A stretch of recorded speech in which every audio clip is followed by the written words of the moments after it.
semua sosmed kakak foto zaman kapan ya, mukanya beda banget. Action. Hai, gue Wisnu Kumoro dan selamat datang kembali di channel gue. Ini adalah episode spesial Reply 1990 atau 1990. Kenapa gue kasih judul Reply 1990? Karena channel YouTube gue sudah melampaui angka 1990 subscribers.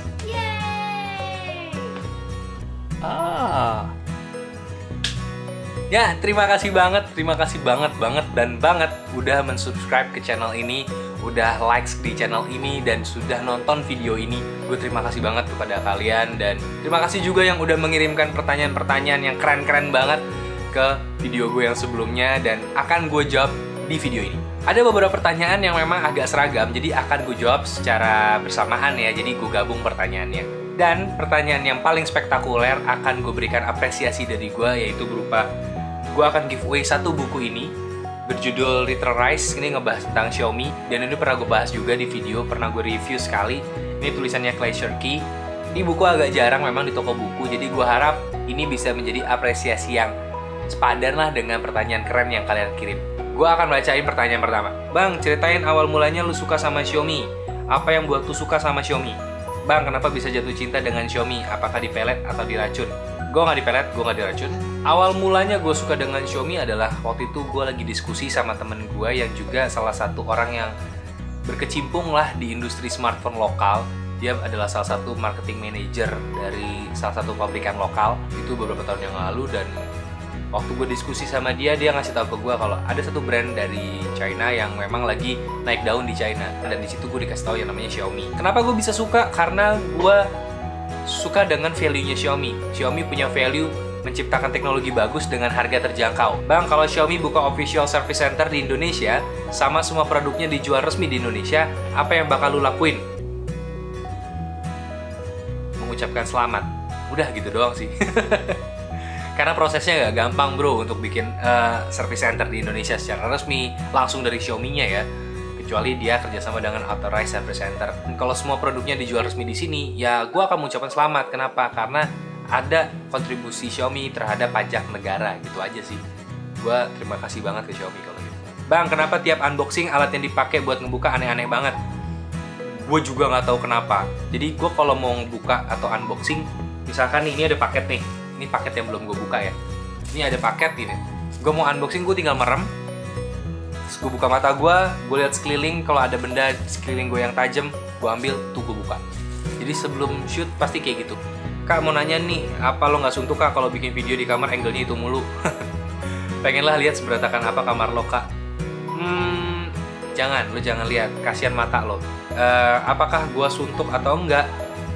Enggak sih, kalau gue suntuk gue udah rubah nih settingannya, tapi gue nggak suntuk, gue nyaman-nyaman aja.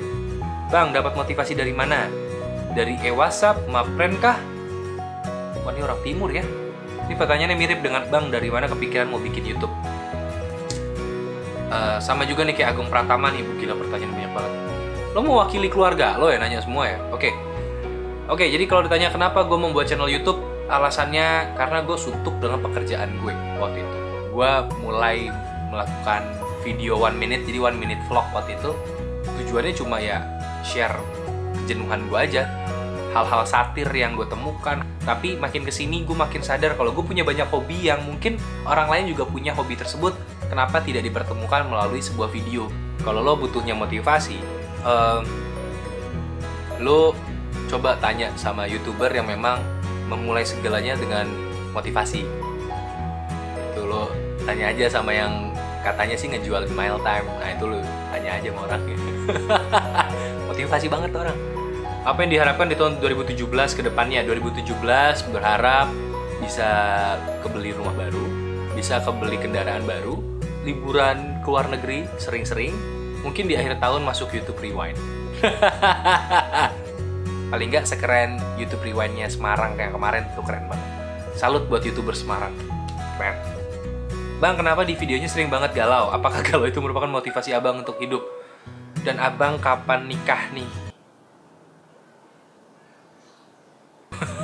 Kenapa gue lebih sering menggunakan quotes-quotes? Mungkin maksud lo ya, karena dulu pekerjaan gue itu pengajar, dan gue juga sering mengutip quotes-quotes orang, membuat quotes supaya apa yang gue sampaikan itu lebih memorable untuk orang lain, lebih gampang diingat. Dan kapan nikah?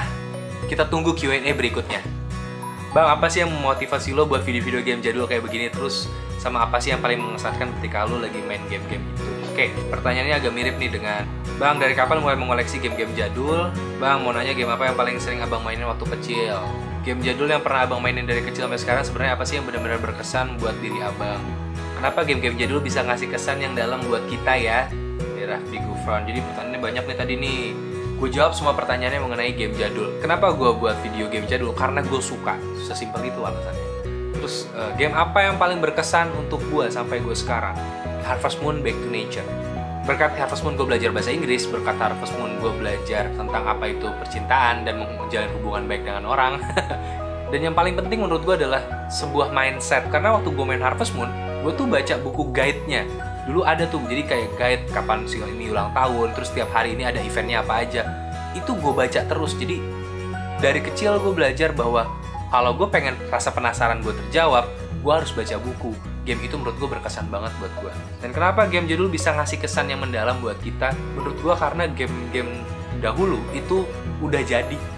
Nggak kayak game sekarang yang separuh-separuh gue nyebutnya. Bermasalah tinggal tambah patch, tinggal kasih DLC. Penghargaan untuk game itu sendiri jadi berkurang, sehingga kesannya jadi nggak sedalam game-game zaman dulu. Bahkan reviewnya game Pocket nih, kira-kira bakal review juga nggak yang lain, misalnya Tamiya, Beyblade, Crash Gear. Kenapa Pocket Pikachu sangat berkesan sampai sekarang? Pocket Pikachu sangat berkesan buat gue karena gue merasa punya Pikachu beneran. Dan kalau mengenai Tamiya, Beyblade, Crash Gear, gue lagi berpikir ke arah sana, cuma gue lagi nunggu momen dan konsep yang menarik agar kalian juga nggak bosan ngelihatnya. Nah, semoga kedepannya bisa gue tampilkan juga kepada kalian. Tapi itu ide yang bagus. Thank you. Kak Wisnu, aku tertarik banget sama buku-buku yang bertumpuk di belakang kakak. Buku apa aja itu? Aku jadi pengen baca apa yang kakak baca. Semoga kapan-kapan buku yang ada di belakang kakak itu bisa dijadikan giveaway ya. Satu hal ya, Karin ya, aku bacanya Karin ya. Buku di belakang tidak akan di giveaway. Buku-buku ini adalah koleksi gue pribadi, jadi gue nggak akan giveaway. Karena setiap gue selesai baca buku, misalkan kayak buku ini nih, Hiduplah Imajinasi Raya. Ini kalau udah selesai biasanya gue taruh sini. Jadi ini seperti tumpukan achievement gue. Semakin banyak buku yang gue baca selesai, gue tumpuk deh. Kalau penasaran buku apa aja yang ada di belakang yang udah pernah gue baca, oke. Ini kayak buku biografinya Warkop. Terus ini ada bukunya Marvelous Leadership 3.0. Kemudian buku apa lagi ya? Oh ini buku unik banget sih, ini buku impor, Psychics Bible. Ini adalah buku kumpulan mengenai perdukunannya orang bule. Ini menarik banget sih, buku-buku aneh. Hai Mas Wisnu, sebagian besar video ada background tumpukan buku. Nah itu tadi ya. Dan bisa dibilang juga Mas ini gadget freak. Oh, freak ya? Pilih mana? Puasa baca buku setahun, no ebook juga, atau puasa koneksi internet sebulan? Gila, pertanyaannya susah. Gue memilih puasa baca buku setahun.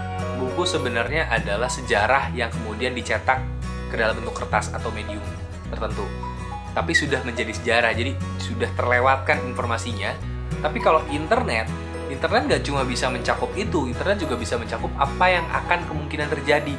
Jadi informasi terkini itu bisa ada dari internet. Buku nggak bisa. Informasi terkini belum tentu ada di buku, harus dicetak dulu, dibuat dulu, baru diterbitkan. Gue pilih internet karena untuk bertahan hidup gue butuh informasi terbaru atau recent updates. Dan juga nih ada beberapa pertanyaan nih, ada dari Muhammad Iksan, dari Vila Nur Rohman, sama dari Virino Nino. Ini nanyain pengen banget buku Litterize ini ya, tapi pengen banget beli buku di sini tapi nggak ada di toko buku. Kalau kalian cari buku itu bisa cari di toko yang ada di deskripsi. Kakak kerja di kementerian kan ya? Asing gak sih kerjaannya? Suka duka kerja di kementerian? Kakak kerja di bagian apanya? Kepo tingkat dewa. Ya, Cipta, kamu kepo sekali. By the way, Kak, itu foto profil semua sosmed kakak. Foto zaman kapan ya? Mukanya beda banget. Wah, saya malu. Itu foto setahun lalu deh kayaknya, setahun lebih sih. Beda ya emang ya? Yaudah ntar gue ganti deh. Itu fotonya ini loh, nggak sengaja. Jadi gue lagi di ruang rapat, difotoin temen gue, terus bilang, "Hey, fotonya ulang dong, gue post." Ya udah, gue post akhirnya. Pose kan, cepret. Wah, itu hasilnya lumayan. Ya udah. Ya, saya kerja di kementerian, pekerjaannya seru. Saya pernah bekerja di industri entertain, saya pernah bekerja di perusahaan luar negeri, saya pernah bekerja di perusahaan lokal, dan akhirnya bekerja sebagai pegawai negeri sipil. Sukanya adalah belajar banyak hal baru, bertemu dengan orang-orang baru, belajar mekanisme baru, birokrasi yang baru. Itu adalah hal yang menyenangkan. Bang, sedih nggak Jihyo sama Kim Jong Kook out? Iya, gue sedih banget. Running Man adalah acara pertama yang membuat gue jatuh cinta terhadap K-pop. Gue tahu K-pop udah lama dari tahun 2002 sebenarnya, tapi yang bikin bener-bener gue jatuh cinta itu adalah ya Running Man. Running Man adalah acara TV, jadi meskipun gue sedih, gue sadar banget pada akhirnya acara itu akan hilang, cepat atau lambat. Jadi ya sudah, kalau memang terjadi sekarang ya sudah terjadi sekarang. Acara itu memang sudah seharusnya berakhir, tapi gue nggak menyangka caranya seperti ini. Gitu aja sih. Kayaknya udah semua pertanyaannya gue jawab, dan gue terima kasih banget karena kalian sudah mengirimkan semua pertanyaan-pertanyaan itu. Dan satu orang siapakah yang akan berhak mendapatkan buku ini? Orangnya adalah ini. Selamat buat yang mendapatkan bukunya, dan mohon maaf untuk yang belum mendapatkan bukunya. Sekali lagi gue terima kasih, ini adalah bentuk apresiasi dan rasa terima kasih gue kepada kalian. Semoga berkenan untuk kalian semua, dan selamat untuk yang dapat. Dan meskipun gue membuat video ini reply 1990, faktanya subscribernya sudah lebih dari 1990 ya. Ini terakhir gue cek ini, subscribernya sudah 2162 subscribers. Jadi gue terima kasih banget udah di subscribe, terima kasih udah like, terima kasih udah share, terima kasih udah ikutan giveaway. Kalau kalian ada feedback, ada apapun silahkan tulis di komen. Kalau kalian suka dengan videonya silahkan like dan subscribe, dan kalau mau share silahkan, gue terima kasih banget. Dan one last thing dari gue, ada quote yang bilang you are what you eat, tapi buat gue you are what you share. Lo adalah apa yang lo bagikan untuk orang lain. Semoga video ini bisa memberikan dampak positif kepada kalian, dan terus bagikan hal-hal baik kepada orang-orang di sekitar kalian. Wisnu Kumoro pamit. Dadah.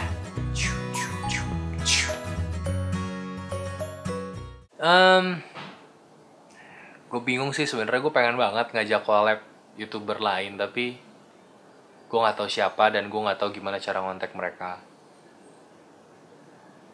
Kira-kira siapa ya yang gue ajak buat collab ya?